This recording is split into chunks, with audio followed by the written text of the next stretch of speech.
2024 विधानसभा निवडणुकीत निवडून आलेल्या 22 महिला आमदार कोणत्या आहेत आणि त्यांची संपत्ती किती आहेत याबद्दल थोडक्यात माहिती आपण जाणून घेणार आहोत. मित्रांनो, व्हिडिओ सुरू करण्याआधी तुम्ही आमच्या चॅनलवर नवीन असाल तर चॅनलला सबस्क्राईब आणि एक लाईक नक्की करा. चला तर व्हिडिओला सुरुवात करूया. चिखली विधानसभा मतदारसंघातून श्वेताताई महाले भारतीय जनता पार्टीकडून विजय झालेले आहेत. त्यांचे प्रतिज्ञापत्रानुसार त्यांच्याकडे 7 कोटीची संपत्ती आहे. तर पर्वती विधानसभा मतदारसंघातून भारतीय जनता पार्टीच्या माधुरी मिसाळ विजयी झालेल्या आहेत आणि त्यांच्या प्रतिज्ञापत्रानुसार त्यांच्याकडे 96 कोटी एवढी संपत्ती आहे. तर कल्याण पूर्व विधानसभा मतदारसंघातून भारतीय जनता पार्टीच्या सुलभा गायकवाड विजयी झाले आहेत. त्यांच्याकडे 75 कोटी एवढी संपत्ती आहे असे त्यांनी आपल्या प्रतिज्ञापत्रात म्हटले आहे. तर भारतीय जनता पार्टीच्या नमिता मुंदडा यांनी देखील केज विधानसभा मतदारसंघातून विजय संपादन केलेला आहे. 48 कोटी प्लस एवढी संपत्ती त्यांच्याकडे आहे असं त्यांनी आपल्या प्रतिज्ञापत्रामध्ये नमूद केलं आहे.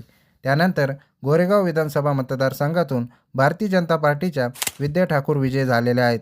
35 कोटी प्लस एवढी संपत्ती त्यांनी आपल्या प्रतिज्ञापत्रामध्ये दाखवली आहे. जिंतूर मतदारसंघाच्या भारतीय जनता पार्टीच्याच उमेदवार मेघना बोर्डीकर त्यांच्याकडे 34 कोटी संपत्ती त्यांनी दाखवलेली आहे. सीमा हिरे नाशिक पश्चिम विधानसभा मतदारसंघातून भारतीय जनता पार्टीच्या उमेदवार त्या होत्या. त्यांनी देखील विजय संपादन केलेले आहेत आणि त्या विधानसभेवर गेलेल्या आहेत. 29 कोटी प्लस एवढी संपत्ती त्यांनी आपल्या प्रतिज्ञापत्रामध्ये दर्शवलेली आहे.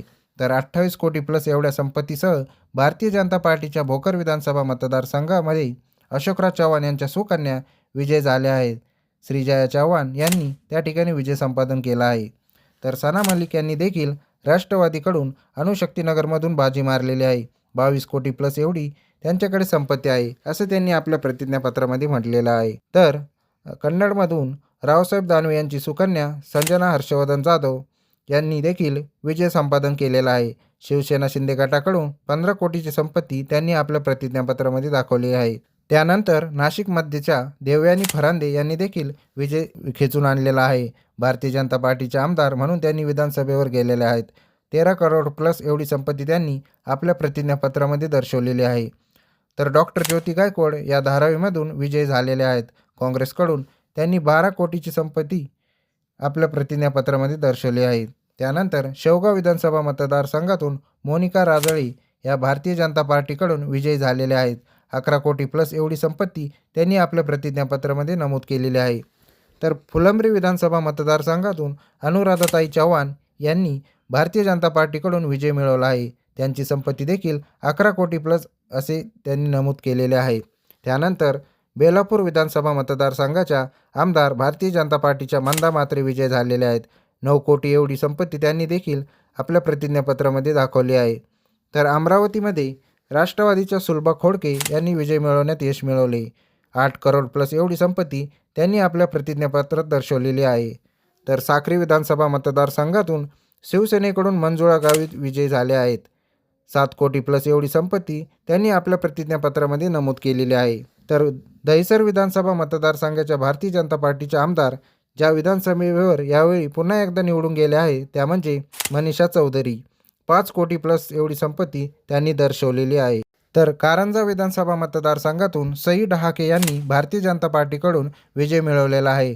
4 कोटी प्लस एवढी संपत्ती त्यांनी आपल्या प्रतिज्ञापत्रामध्ये दाखवलेली आहे. तर राष्ट्रवादीकडून देवळाली विधानसभा मतदारसंघातून सरोज अहिरे विजय झालेले आहेत.